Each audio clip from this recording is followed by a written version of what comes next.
I remember exactly where I was the first time I heard a presentation crash and burn. I was sitting in an audience, and I was about to watch Jeff present his new innovation to an audience of stakeholders. He needed a few things from that audience: buy-in, alignment, and eventually, money. Jeff was ambitious. He was smart. He was an analytical thinker, and he was energized. He was the kind of guy you'd want to root for. He wanted to get that audience in front of him from the red light of risk to the green light of go. Go, get a next meeting. Go, get me a check. Go, and be on my advisory board. I sat there wondering, how was Jeff going to do? By the time he finished his presentation, I was sitting there in my chair. I was uncomfortable. I didn't really understand what he had talked about. I wondered if I was alone. I had to be the only person in the room that didn't follow. It had to be my fault. And then it happened.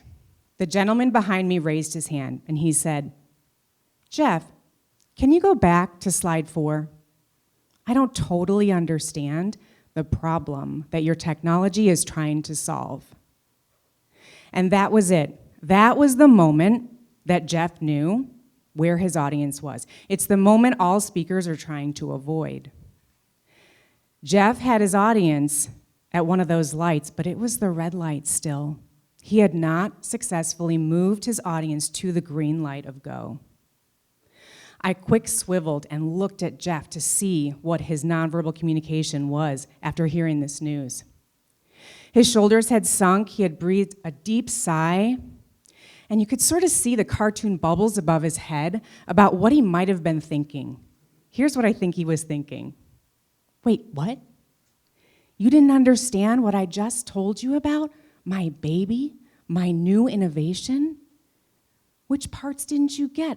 I had 30 slides. It was packed with data. I told you everything I know in just 20 minutes time. But he dutifully grabbed his clicker, and he went back 26 slides to slide 4, and he began to re-explain his big idea. Have you ever felt like this in an audience? Have you ever felt lost? Have you ever been the one who's lost your audience? It's not a good feeling. And I sat through many, many more presentations the following year, and I kept seeing more and more mediocre presentations from founders, from leaders, and especially in science and technology. These are the leaders driving our economies, our innovations, our world. And taking a complex idea and simplifying it is not easy. I am not a chemical engineer. I am not a software engineer. I am a message engineer. I have 2 degrees in rhetoric, which is the science and art of persuasion.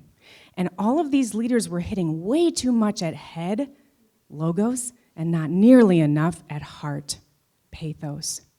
And I figured there was something that I needed to do. I took messages and some messengers into my messaging lab, and I got to work, and I figured out where the gears were stuck. I decided to take this out for a test drive, my new model, and see if it was going to work. So fast forward, I'm working with Jen Henderson. We're in the coffee house in Fort Collins, Colorado, and she's brought to me her slide deck. She is another tech founder, former corporate executive, and has another big idea. We're sitting there at the table. She's walking me through her sloppy copy, and I have that familiar sting. It's not quite doing it for me, Jen. Let me do a few things with you. This time I had a solution. So I grabbed my paper, I sketched my model, and I walked her through the logic behind it. She said, "Oh my gosh, this makes so much sense. I completely understand where I've been going wrong." We reworked her slide deck, added narrative, brought in a hook, and threaded it all the way through her presentation so that she had completeness and confidence. I said, "Jen, what did you learn today?" She said, I learned the power of rhetoric and the engine that it is underneath your model. I learned the power of the 5-point story arc and the power that it has under your model. And I learned that I need to hook, orient, win, tell, and offer my audience with your how-to model. How to. Hook, orient, win, tell, offer. She went out and closed $500,000 in her first few months of using this model. She won first place at an accelerator in our region, and now, a few years later, she has closed over $35 million in funding and is running a company of over 100 individuals around the US. She's living the dream that she wanted to live back in 2018. The coolest part is that Jen and others like her in the startup community aren't the only ones winning with this model, which totally surprised me.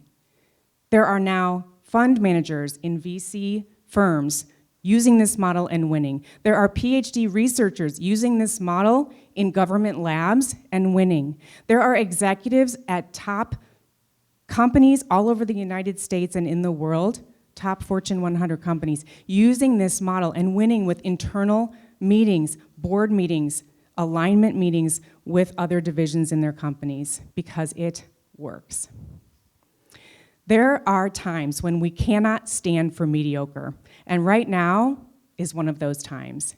Science, technology, innovation, it's thriving, it's growing, it's driving our economies and our world. We need messages and messengers who can nail it every time, and the how-to model is that way. The only question is, are you ready to hit go?